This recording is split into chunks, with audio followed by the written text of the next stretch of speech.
And we are off. It's exciting to be back here. Just a week ago, I was in New York at Nightscape and saw so many amazing individuals, had a chance to connect and talk and share. And for me, that is something that always inspires me. As we start off every episode, I want to thank Swivel and Ball, because Stronger Together is not just educators connecting, it's working with our solution providers. It's working with all the individuals in the field to support learning and to support our growth. And why I brought up Nightscape is because last week had an opportunity to really get back into real-time learning, had an opportunity to present a few times and visit sessions as well. And it really got me thinking when I came back here, when I came back to Massachusetts, that my next event was part of the Tech and Learning event.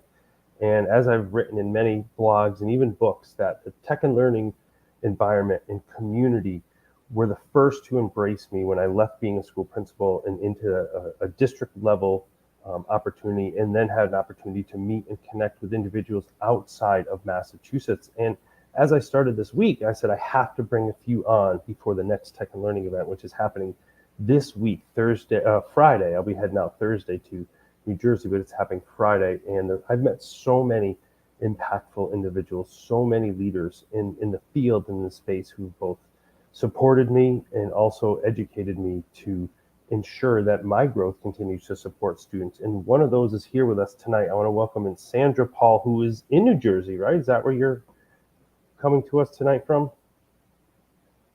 Yes, from New Jersey. Yes, that's correct. Awesome. And for those who do not know who you are and the impact that you have, I'd love for you to share your work, what you're doing, your Twitter handles right down here. Follow her. Introduce yourself to all of our viewers and listeners. Sure. I am a director of technology for over 20-something years now, primarily within the state of New Jersey. Prior to that, I was actually a computer science and business teacher. So I taught coding languages that were way, way back. Oh, wow. So we no longer use them for coding. Yeah, I used to be an AP computer science teacher. And then over the years, besides just the technology, teaching students how to use technology, I got into actually teaching teachers how to use technology. And then after a while, I started getting into the brick and mortar of the technology itself. So I started learning how to work with the infrastructure, understanding the different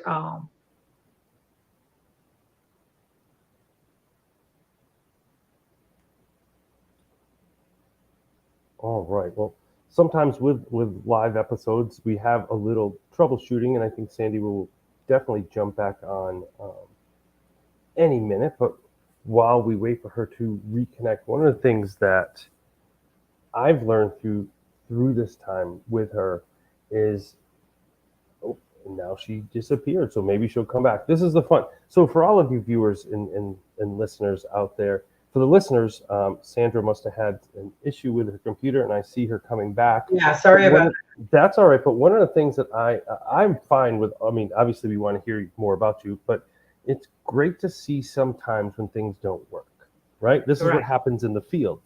And for me, it was like, all right, she's coming back. Like, we'll figure this out. And we just keep the lessons and things moving forward. And I think for our educators out there, and our listeners and viewers, those happen. And I wasn't going to shut the computer. I was going to go on until she came back. And sometimes it's uncomfortable for teachers, and that happens in the front of the classroom. But for us, we just keep moving forward. So, Sandra, we're just going to keep moving forward. Keep talking about, you were talking about your brick and mortar and working on technology.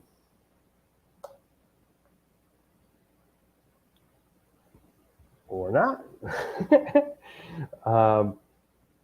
So one of the things that I know she's going to get into, that I was really looking forward to hearing more about and learning in the field, is around esports. And for me, it's been one of those opportunities to learn from individuals who I've seen take this, and she's off again, and she'll be back on. She's going to be so embarrassed. I feel so bad, but these things happen. As we grow in our field, learning about different parts of our field is important. So one of the things that Sandra is going to talk about when she comes back on is esports. And for those of our viewers and listeners out there, it's definitely something that I have not had the opportunity to participate in, and really starting to get to know that as well. So I'm going to call you back in, Sandra. Third time's a Yeah, charm. sorry. Yeah. Okay. So a couple of, I'm not sure if you heard that now I've expanded my technical expertise, and not only is it on the instructional side, I'm now doing certain things on the infrastructure side and dealing with processes and procedures and policies that are required for my school district to continue functioning in an appropriate way, but at the same time providing opportunities for both teachers and students to be engaged in, learning and education. So it's been one of those type of journeys that I've taken the past 20 something years. Awesome. And one of our friends is trying to chime in right now. Phil Hintz, as you know, he's like, where can I watch it? So I'm trying to get him in as well. And that brings us up to, we were talking about this a little bit before, that having individuals in the field support you is important. And you even brought up that you were at a crossroads in your career, and Yeah. individuals like the Tech and Learning event have helped you move forward. Yes. There was about 6 years ago, I started dealing with certain issues at work and stuff. And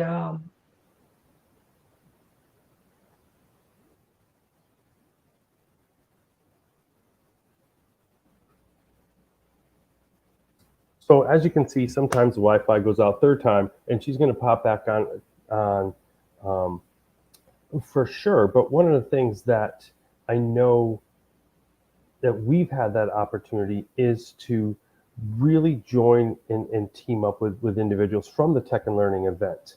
And one of the things that we do is have that opportunity to collaborate. And when she comes back on, we'll definitely talk about that for sure. And the other thing we do is troubleshoot. And one of the things I see is one of our other individuals who join us in this is on here right now.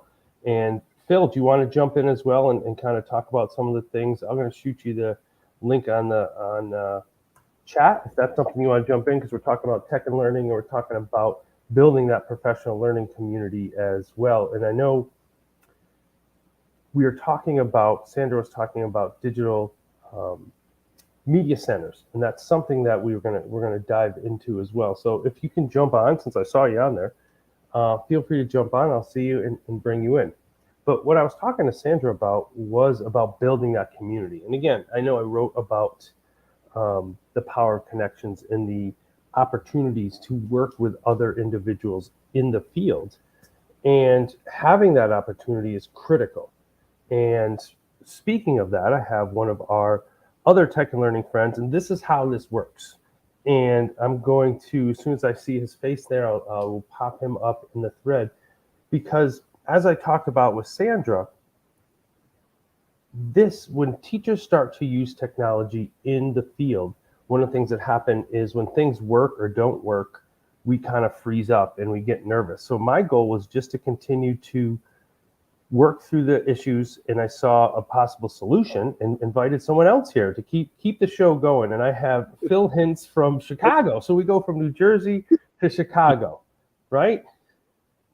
It is what it is. Yeah, where are you at? I'm in my basement of all places. Awesome. So thanks for joining us. And Sandra should be out. Bob Ross, look at this. No mistakes, only happy accidents. There, and that's kind of how it is right now. And you know Sandra as well as I do. She's probably really worried right now that she's holding us or me up. She doesn't even know you're here yet when she jumps in. But one of the things that we were talking about, and I want you to jump in as well in the technology space, is having the opportunity to collaborate with other individuals. So I was talking about the Tech and Learning event, which you're also going to, is that community of individuals to help each other. How has that helped you in your path into this field? It has been, I can't put a price on it, to be honest with you. It has been, it is truly the definition of a personal learning network, or a PLN. Without it, I certainly wouldn't have had any amount of the success that I've had in the past, or in even currently without it. I can rely on the people I've met at those different events throughout the years to problem solve and work through issues and be able to just bounce ideas off of. And sometimes it's just a matter of, if I've had a bad day, reaching out and saying, hey, life sucks today. What else can I say? Can you help me out and give me some encouragement? And that's exactly what happens. I get encouragement. I get exactly what I'm looking for. So, and that's probably been since, I would say, 2012. So almost a full 10 years I've relied on that PLN. And it's like a family that is not blood related. Let's put it that way. Yeah. So Sandra, welcome back. Yeah. So we were talking. Sorry about that. That's all right. Yeah, it's funny. Yeah, Ava. Well, one of the things that talking about what Phil is exactly saying is that I don't know if you know Sarah Sarah Thomas, Dr. Sarah Thomas. Yep. I've always heard Sarah talk about PLF, which is Professional Learning Family, more than PLN, which is a Professional Learning Network. And that is so true, because when you actually have a group of people that are like-minded and are willing to not only cheer you on, but also give you advice and give you the direction as the best way to deal with certain situations, or how you might look at the future differently, it really helps. With Tech and Learning has been amazing, because there's so much I've learned from other people like even you, Matt, and Phil himself, and Adam, and Carl, and Diane, and Cheryl. There are so many names I could call that I have learned so much from, how to deal with certain people, how to go forward, to get my budget passed, things simple as that, how to bring in certain programs for the students that I know that they would be really engaged in, want to be involved in. It was basically a part of my PLN that I even got into, the whole idea of bringing in the esports for the schools, or as you can see from my shirt, Girls Who Code, into my school district. And with that professional learning network of people coming together and hearing things outside of the state of New Jersey. What are you doing in Massachusetts? What are you doing in Chicago? What are you doing in all these different places? It creates an opportunity for me to see, well, this would work where we are. It would possibility that this could actually be something they would really enjoy. Yeah, I want to dive into like that. I had mentioned to you before was about. Yep. Yeah, that was something when you were off and I was coming back on. This is something I don't know a lot about. Like, talk to me about what esports is and how you've incorporated that into school districts. Okay. Well, one of the things about esports, I want to give credit where credit is due. Chris Aviles and Regina Schaefer are actually two friends of mine, and they formulated and started Garden State Esports League. How I got into the whole idea of it, like a whole league. They formed, and it's for the entire Garden State. I think, if I'm not mistaken, they have over a third of the school districts within the state of New Jersey. A lot of you who may be listening don't know, but New Jersey has over 600 school districts. Amazing. So because of that, home rule is one of the things that they believe in. So because of that, the schools basically are joining this league. It's all free of cost, but they have a program where they walk you through the process of how esports starts. But how I got involved in it was the students in my high school wanted to form an esports club. or esports program at the high school. And they reached out to this teacher. I knew a little bit about it, but not much. So I reached out to Chris Aviles and Regina Schaefer asking, what can you tell me about more regarding it? And the whole idea behind esports is that it's a new industry that's coming on board. It's an industry that's billions of dollars of revenue is generated using Wow. esports. It's where yes, and it's just like Madden games or kids playing Fortnite or Rocket League. Those are the things that kids are competing with each other. There's a student here in the state of New Jersey. I actually got a scholarship to attend university. He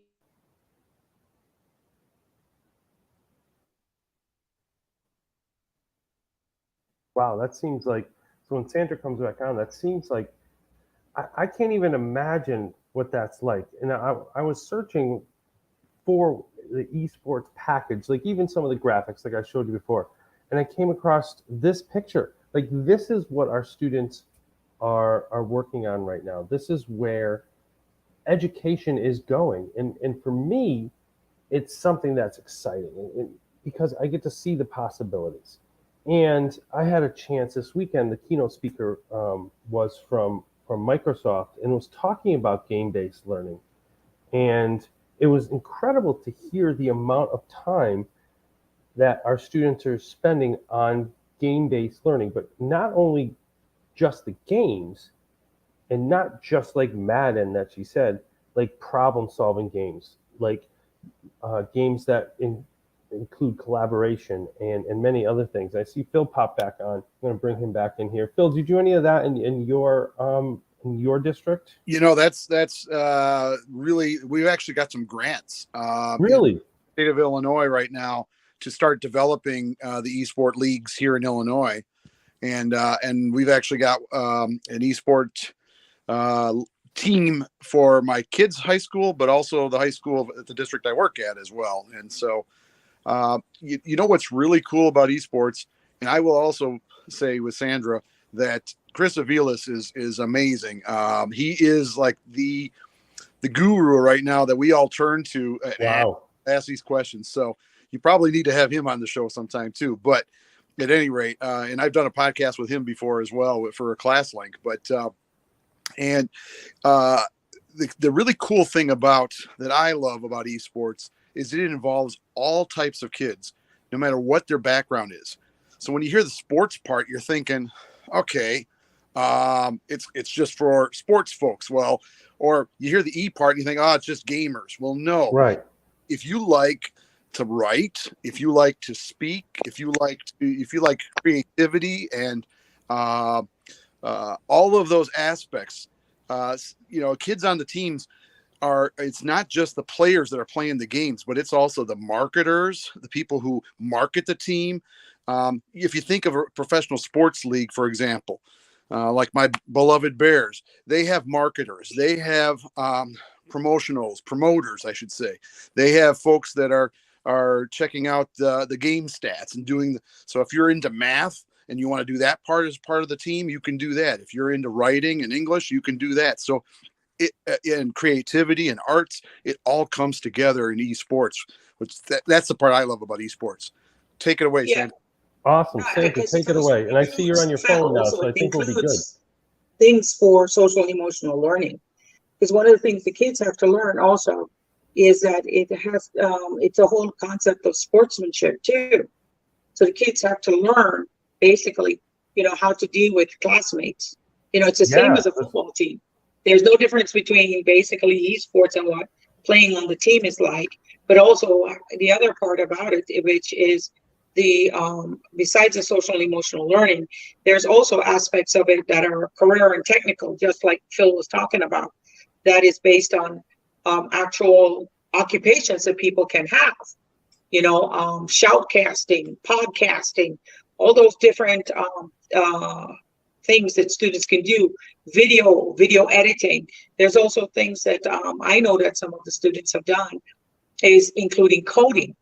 writing games, those type of things are some of the industry leading occupations that students are going to be dealing with in their future. So because of that, esports creates an opportunity for kids to not only learn about it from the perspective of it being theoretical, they now have the opportunity of it being actually practical by actually playing these games, being a league by playing with other students in other school districts, whether in this state or out of state, but it's all based on being a part of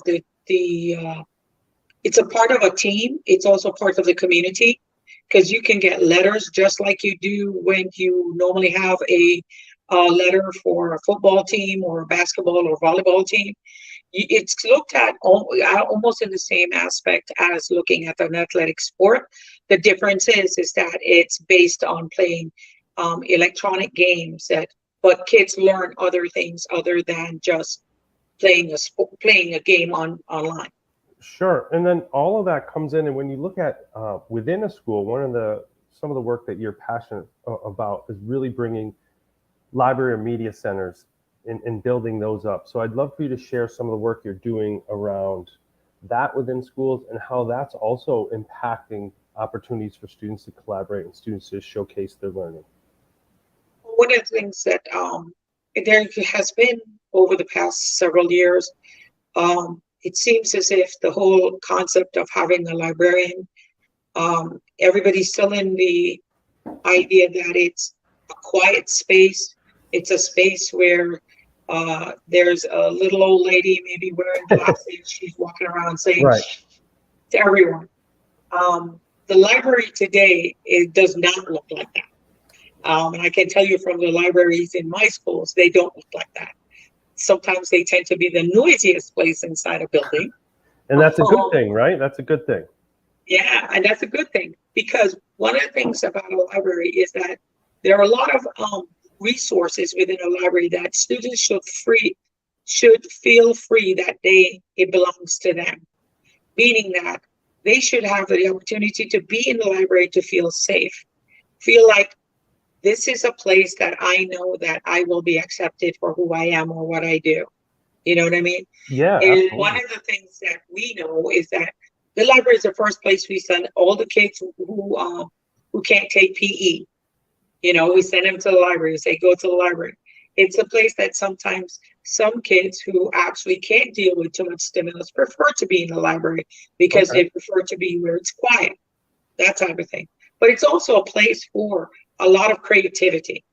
We have maker spaces. Kids are creating some of amazing things in a maker space. In my middle school library, we have an entire makerspace section, and one of the students created a battery-operated car, and it so happens, I'm very pleased to say, it was actually a female student who created this. So I was, really excited about that. In our high school, I had an architectural student who used Kiva blocks to create the one of the amphitheaters, one of the Roman amphitheaters. And it so happened when she was getting ready to apply to college in Syracuse, she asked me, she says, do you have any of the pictures that you took of me building it? And I said, sure. So I sent them to her, and she used it as part of her portfolio for a college application for University of Syracuse, Syracuse University, sorry. And when you look at the idea that students can be basically so creative in that space, I mean, in my high school alone, we have bulletin boards where we actually have artwork of what the students have drawn and what they've done. We actually have a sewing class in our high school, and we display what they have sewn. All their creative arts and stuff like that are being displayed inside the library. So one of the things that's also not understood is the librarian was the first ones that actually adopted technology within instruction. They were one of the first people Wow. that started using technology basically and introducing students to the whole concept of technology. In my libraries, my librarians are using a lot of their sorry about this. That's okay. I didn't want something else to come up, but they started using, say for instance, using Bbots or Ozobots and stuff like that, or and they're teaching the kids how to do coding, but also teaching the kids what it means to be a real digital citizen, what it means to be online, to be responsible. Right. You know, if grandma, if grandma or Mimi, which is me, Mimi. well, my kids, grandkids call me. If I can't read it, don't put it online. There you go. Yeah, no, that's you don't want Mimi hearing those things or reading those things. No way. There'll be no cookies, no Mimi's pie, none of it. So those are just the librarian is the main person for that. But nowadays we have so much like fake news, you know what I mean? AI, stuff like that. For students to recognize what is informational and what's not informational, what's, what they need to know.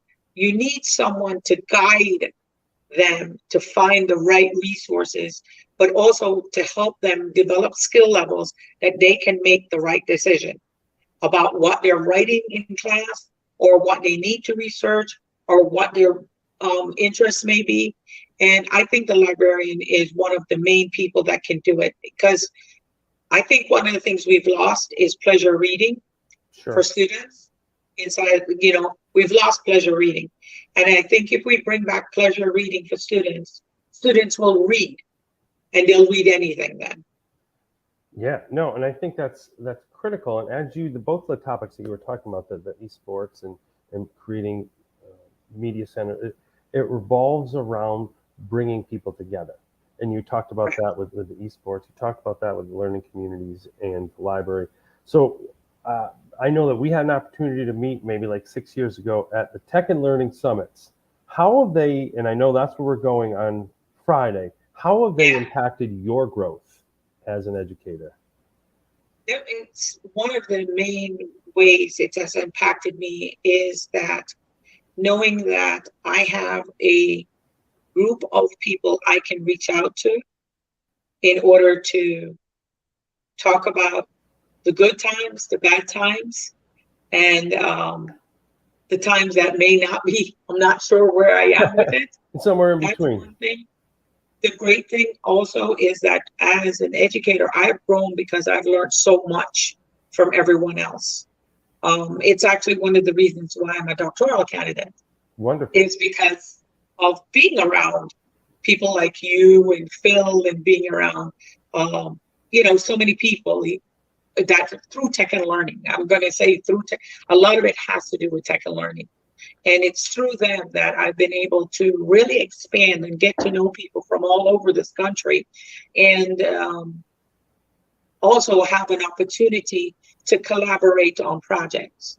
So one of the things that I've worked with is I've worked with other schools to play our school. Like I've reached out to Tammy about playing Tammy O'Neill down in Florida to play esports with our kids up here in New Jersey.